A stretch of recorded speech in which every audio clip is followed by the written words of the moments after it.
How's it going, everybody? And thank you for joining me for Weekly Word Wednesday on Out of the Bow Throws. So we're here in Ezekiel in the Son of Man series. We finished last week with chapter 37, and we're going to be going into 38. It looks like this, and then next week we should be wrapping it up, and then moving on into where we actually start talking about Jesus as the Son of Man and how the previous chapters were kind of an illustration of what was to come. So chapter 38. The word of the Lord came to me, Son of man, set your face against Gog, of the land of Magog, and the chief priests of Meshech and Tubal. Prophesy against them and say, This is what the sovereign Lord says, I am against you, O Gog, chief priests of Meshech and Tubal. I will turn you around, put hooks in your jaws, and bring you out with your whole army, your horses, your horsemen fully armed, and a great horde with large and small shields, all of them brandishing their swords. Persia, Cush, and Put will be put with them, all with shields and helmets. Also Gomer with all its troops, and Beth Togarmah from the far north with all its troops. The many nations with you. Get ready, be prepared, you and all your hordes gathered around you, and take command of them. After many days you will be called to arms. In future years you will invade a land that has recovered from war, whose people were gathered from many nations to the mountains of Israel, which had long been desolate. They had been brought out from the nations, and now all of them live in safety. You and all your troops and the many nations with you will go up. Advancing like a storm, you will be like a cloud covering the land. This is what the sovereign Lord says. On that day, thoughts will come into your mind, and you will devise an evil scheme. You will say, I will invade a land of unwalled villages. I will attack a peaceful and unsuspecting people, all of them living without walls and without gates and bars. I will plunder and loot and turn my hand against the resettled ruins and the people gathered from the nations, rich in livestock and goods, living at the center of the land. Sheba and Dedan and the merchants of Tarshish and all her villages will say to you, Have you come to plunder? Have you gathered your hordes to loot, to carry off silver and gold, to take away livestock and goods, and to seize much plunder? Therefore, Son of man, prophesy and say to Gog, This is what the sovereign Lord says. In that day, when my people Israel are living in safety, will you not take no notice of it? Will you come from your place in the far north, you and many nations with you, all of them riding on horses, a great horde, a mighty army? You will advance against my people Israel like a cloud that covers the land in days to come. O Gog, I will bring you against my land, so that the nations may know me when I show myself holy through you before their eyes. This is what the sovereign Lord says. Are you not the one I spoke of in former days by my servants the prophets of Israel? At that time they prophesied for years that I would bring you against them. This is what will happen in that day. When Gog attacks the land of Israel, my hot anger will be aroused, declares the sovereign Lord. In my zeal and fiery wrath, I declare that at that time there shall be a great earthquake in the land of Israel. The fish of the sea, the birds of the air, the beasts of the fields, every creature that moves along the ground, and all the people on the face of the earth will tremble at my presence. The mountains will be overturned, the cliffs will crumble, and every wall will fall to the ground. I will summon a sword against Gog on all my mountains, declares the sovereign Lord. Every man's sword will be against his brother. I will execute judgment upon him with plague and bloodshed.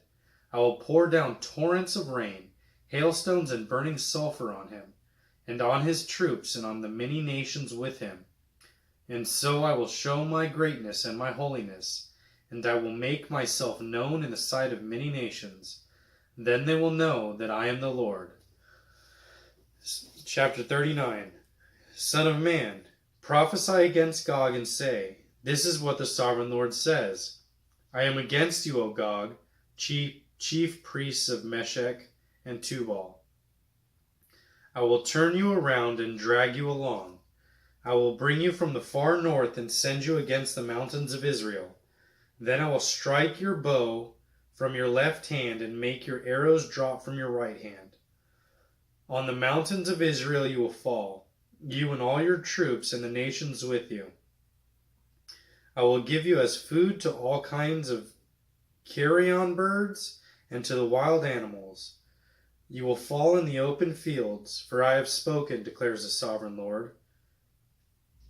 I will send fire on Magog and on those who live in safety in the coastlands, and they will know that I am the Lord.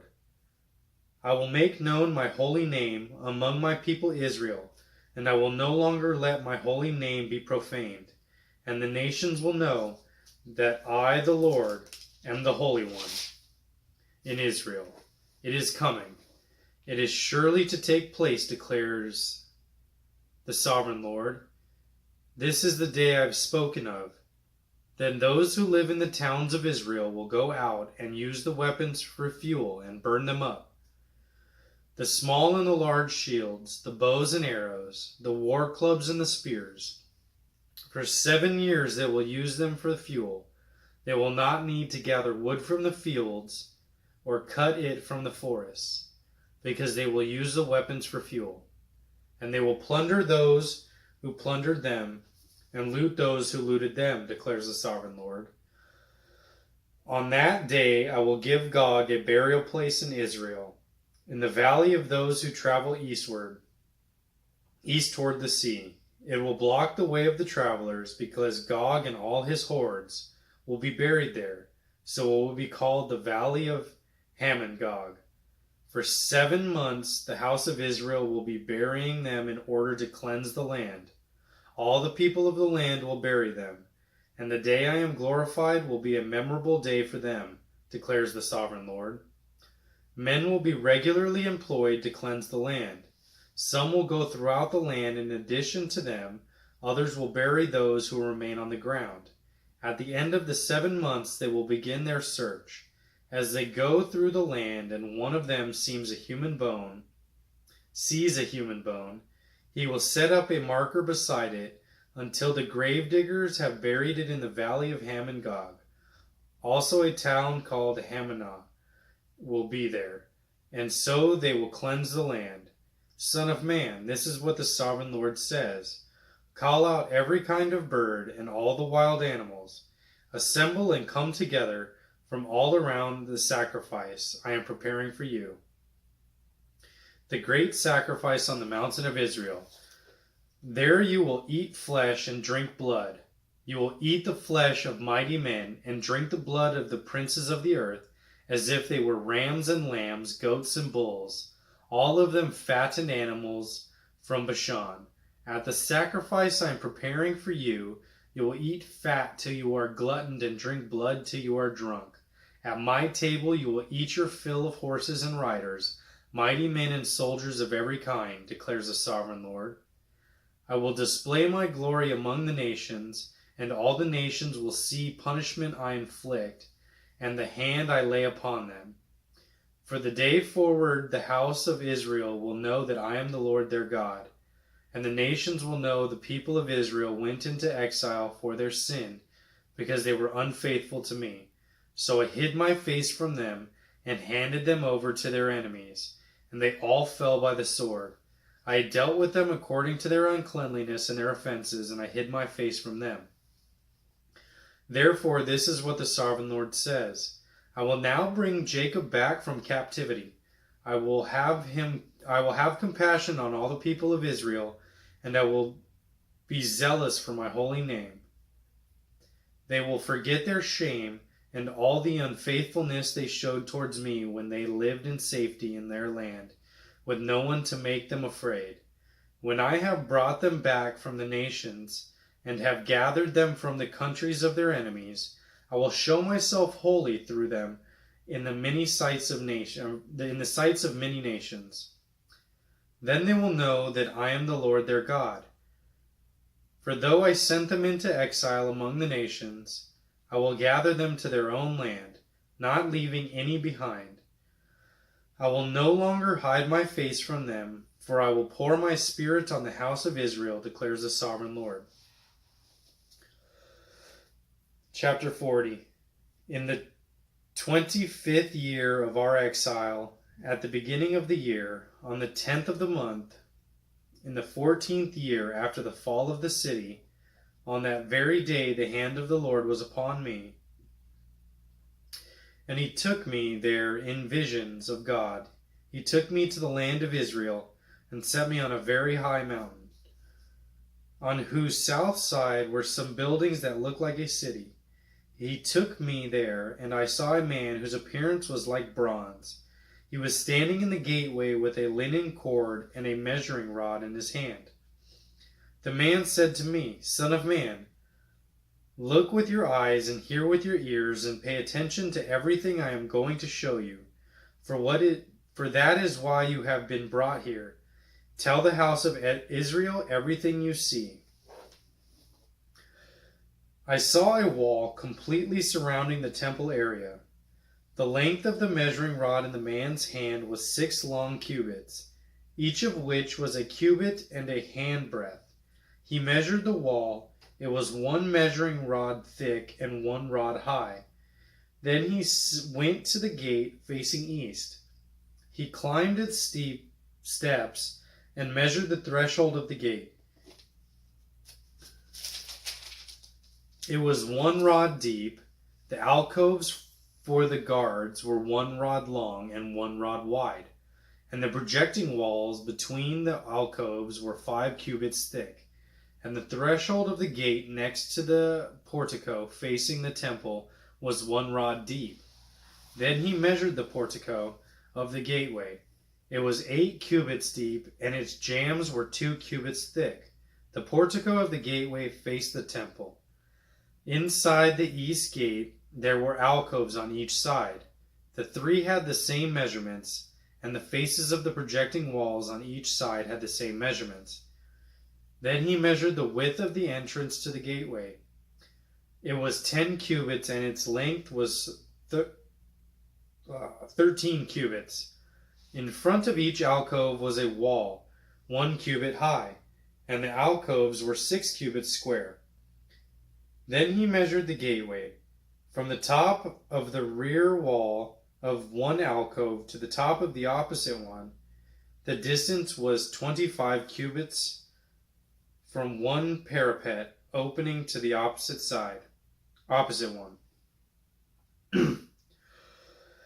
He measured along the faces of the projecting walls, all around the inside of the gateway, 60 cubits. The measurement was up to the portico facing the courtyard. The distance from the entrance of the gateway to the far end of its portico was 50 cubits. The alcove and the projecting walls inside the gateway were surmounted by narrow parapet, opening all around, as was the portico. The openings all around faced inward. The faces of the projecting walls were decorated with palm trees. Then he brought me into the outer court. There I saw some rooms and a pavement that had been constructed all around the court. There were 30 rooms along the pavement. It abutted the sides of the gateway and was as wide as they were long.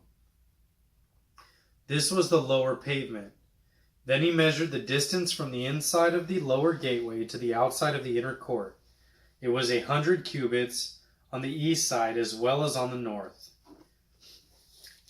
Then he measured the length and width of the gates facing north, leading to the outer court, its alcoves, 3 on each side. Its projecting walls and its porticos had the same measurements as those of the first gateway. It was 50 cubits long and 25 wide. Its openings, its portico, and its palm tree decorations had the same measurements as those of the gates facing east. 7 steps led up to it, with its portico opposite them. There was a gate to the inner court facing the north gate, just as there was on the east side. He measured from one gate to the opposite one. It was 100 cubits. Then he led me to the south side, and I saw a gate facing south.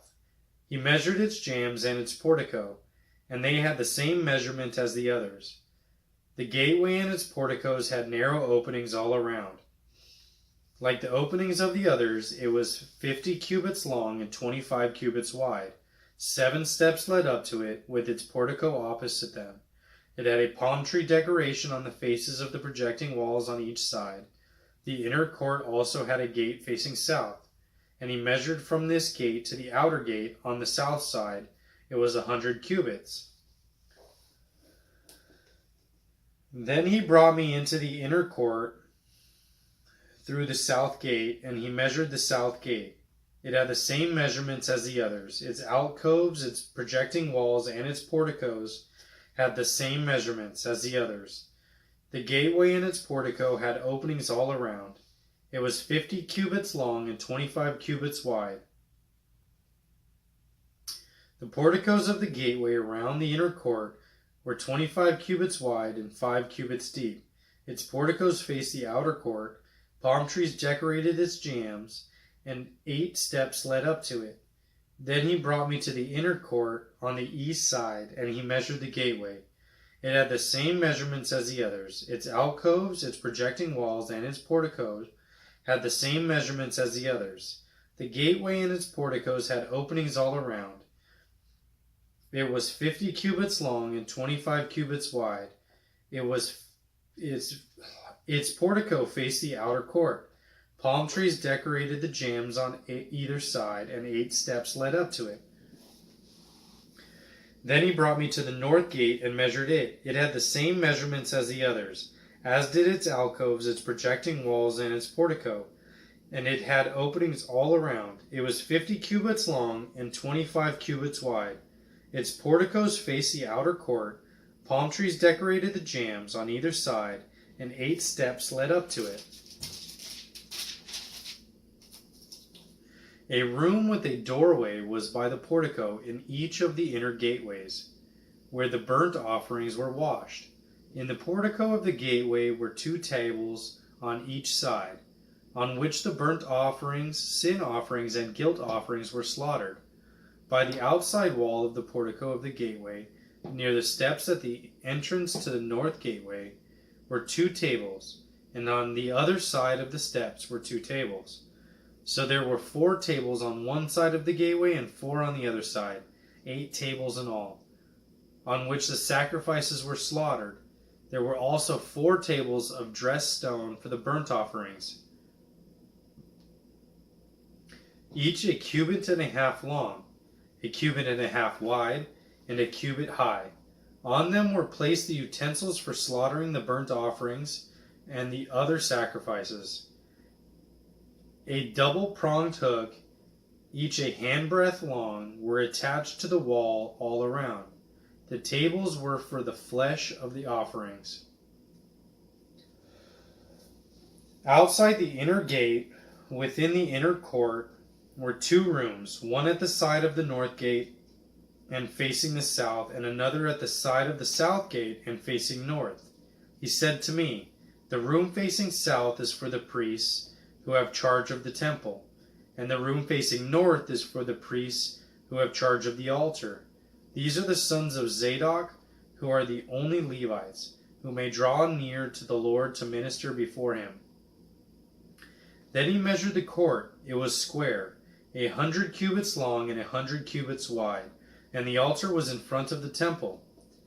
He brought me to the portico of the temple and measured the jambs of the portico. They were 5 cubits wide on either side.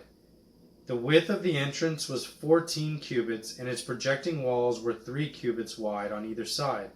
The portico was 20 cubits wide and 12 cubits from front to back. It was reached by a flight of stairs, and there were pillars on either side of the jambs. Chapter 41. Then the man brought me to the outer sanctuary and measured the jambs. The width of the jambs was 6 cubits on each side. The entrance was 10 cubits wide, and the projecting wall on each side of it were 5 cubits wide. He also measured the outer sanctuary. It was 40 cubits long and 20 cubits wide. Then he went into the inner sanctuary and measured the jambs of the entrance. Each was 2 cubits wide. The entrance was 6 cubits wide, and the projecting walls on each side of it were 7 cubits wide. And he measured the length of the inner sanctuary.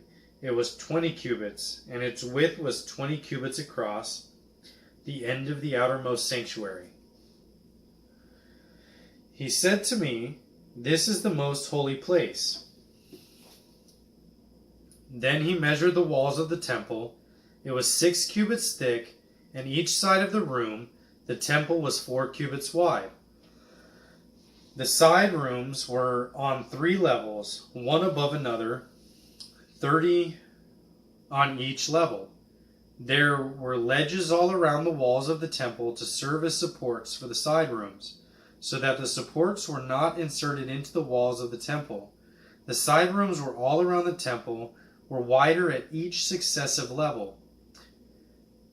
The structure around the temple was built in ascending stages, so that the rooms widened as they went upward.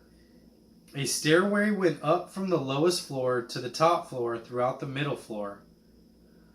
I saw that the temple had a raised base all around it, forming the foundation of the side rooms. It was the length of the rod, 6 long cubits. The outer wall of the side rooms was 5 cubits thick. The open area between the side rooms of the temple and the priest rooms was 20 cubits wide all around the temple. There were entrances to the side rooms from the open area, one on the north and another on the south, and the base adjoining the open areas was 5 cubits wide all around. The building facing the temple courtyard on the west side was 70 cubits wide. The wall of the building was 5 cubits thick all around, and its length was 90 cubits. Then he measured the temple. It was 100 cubits long, and the temple courtyard and the building with its walls were also 100 cubits long. The width of the temple courtyard on the east, including the front of the temple, was 100 cubits. Then he measured the length of the building facing the courtyard at the rear of the temple, including its galleries on each side. It was 100 cubits. The outer sanctuary, the inner sanctuary, and the portion facing the court, as well as the thresholds and the narrow windows and galleries around the 3 of them, everything beyond and including the threshold was covered with wood. The floor, the wall up to the windows, and the windows were covered. In the space above the outside of the entrance to the inner sanctuary, and on the walls at regular intervals all around the inner and outer sanctuary were carved cherubim and palm trees. Palm trees alternated with cherubim. Each cherubim had 2 faces, the face of a man toward the palm tree on one side, and the face of a lion toward the palm tree on the other side. They were carved all around the whole temple, from the floor to the area above the entrance. Cherubim and palm trees were carved on the wall of the outer sanctuary. The outer sanctuary had a rectangular door frame, and the one at the front of the most holy place was similar. There was a wooden altar 3 cubits high and 2 cubits square. Its corners, its base, and its sides were of wood. The man said to me, This is the table that is before the Lord. Both the outer sanctuary and the most holy place had double doors. Each door had 2 leaves, 2 hinged leaves for each door. And on the door of the outer sanctuary were carved cherubim and palm trees like those carved on the walls. And there was a wooden overhang on the front of the portico. On the side walls of the portico were narrow windows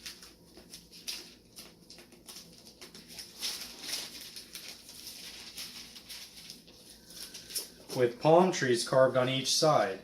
The side rooms of the temple also had overhangs. Chapter 42. Then the men led me northward into the outer courts and brought me to the rooms opposite the temple courtyard and opposite the outer walls on the north side. The buildings whose doors faced north was 100 cubits long and 50 cubits wide, both in the sections 20 cubits from the inner court and in the sections opposite the pavement of the outer court. Galleries faced gallery at the 3 levels.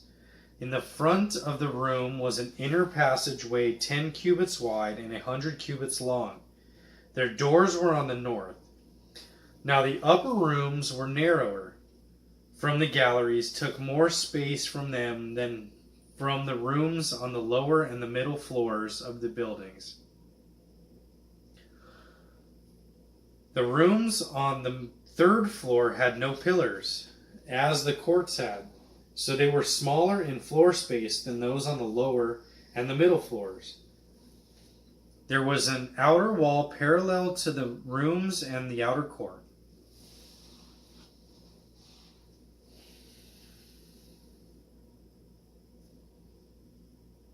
It extended in front of the rooms for 50 cubits, while the row of the rooms on the sides next to the outer court was 50 cubits long. The row on the side nearest the sanctuary was 100 cubits long. The lower rooms had an entrance on the east side as one enters them from the outer court. On the south side, along the length of the wall of the outer court, adjoining the temple courtyard and opposite the outer wall, were rooms, with a passageway in front of them. These were like the rooms on the north. They had the same length and width, with similar exits and dimensions, similar to the doorways on the north, were the doorways of the rooms on the south. There was a doorway at the beginning of the passage that was parallel to the corresponding wall extending eastward, by which one enters the rooms. Then he said to me, "The north and south rooms facing the temple courtyards are the priest rooms, where the priests who approach the Lord will eat the most holy offerings. There they will put the most holy offerings, the grain offerings, the sin offerings, and the guilt offerings, for the place is holy. Once the priest enters the holy precinct,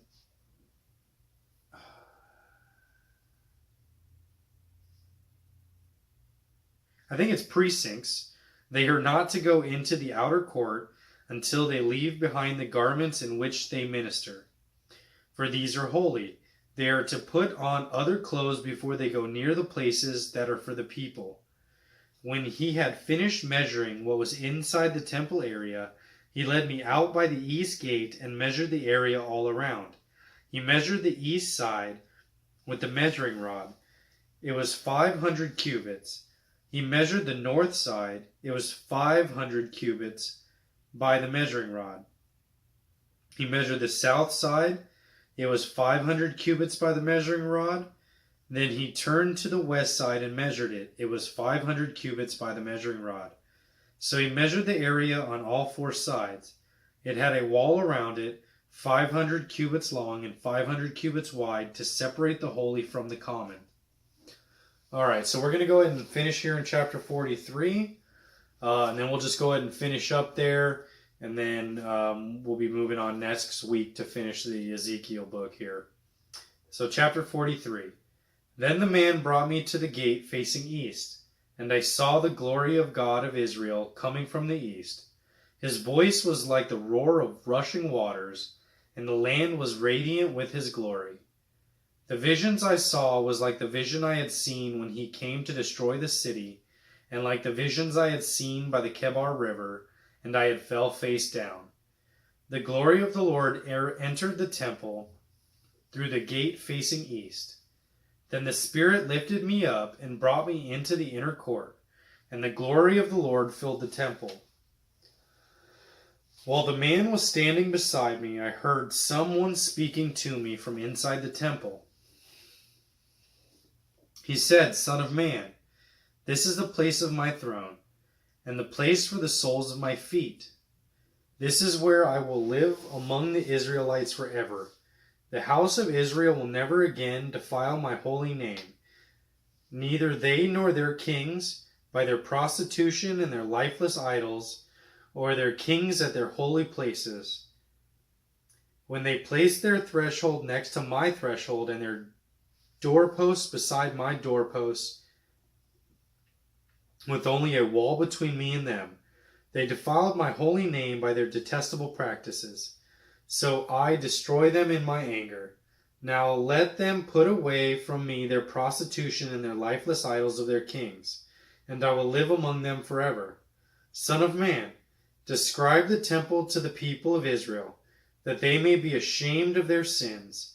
Let them consider the plan, and if they are ashamed of all they have done, make known to them the design of the temple, its arrangements, its exits, and its entrances, its whole design, and all of its regulations and laws. Write these down before them so that they may be faithful to its design and follow all its regulations. So this is the law of the temple. All the surrounding area on the top of the mountain will be the most holy. Such is the law of the temple. These are the measurements of the altar in long cubits, that cubit being a cubit and a handbreadth. Its gutter is a cubit deep and a cubit wide, with a rim of one span around the edge. And this is the height of the altar. From the gutter on the ground up to the lower ledge, it is 2 cubits high and a cubit wide. And from the smaller ledge up to the larger ledge, it is 4 cubits high and a cubit wide. The altar hearth is 4 cubits high, and 4 horns project upward from the hearth. The altar hearth is square, 12 cubits long and 12 cubits wide. The upper ledge also is square, 14 cubits long and 14 cubits wide, with a rim of half a cubit and a gutter of a cubit all around. The steps of the altar face east. Then he said to me, Son of man, this is what the Sovereign Lord says. These will be the regulations for sacrificing burnt offerings and sprinkling blood upon the altar when it is built. You are to give a young bull as a sin offering to the priests, who are Levites, of the family of Zadok, who come near to minister before me, declares the Sovereign Lord. You are to take some of its blood and put it on the 4 horns of the altar and on the 4 corners of the upper ledge, and all around the rim, and so purify the altar and make atonement for the sin offering, and burn it in the designated part of the temple area outside the sanctuary. On the 2nd day you are to offer a male goat without defect for a sin offering, and the altar is to be purified as it was purified with the bull. When you have finished purifying it, you are to offer a young bull and a ram from the flock, both without defect. You are to offer them before the Lord, and the priests are to sprinkle salt on them and sacrifice them as burnt offerings to the Lord. For 7 days you are to provide a male goat daily for a sin offering. You are also to provide a young bull and a ram from the flock, both without defect. For 7 days they are to make atonement for the altar and cleanse it. Thus they will dedicate it. At the end of these days, from the 8th day on, the priests are to present your burnt offerings and fellowship offerings on the altar. Then I will accept you, declares the Sovereign Lord. All right, so we're going to go ahead and finish there. We'll pick up next week in chapter 44 and just go ahead and finish all the way through, I believe, to... I'll actually verify so I don't have to guess. Let's see here.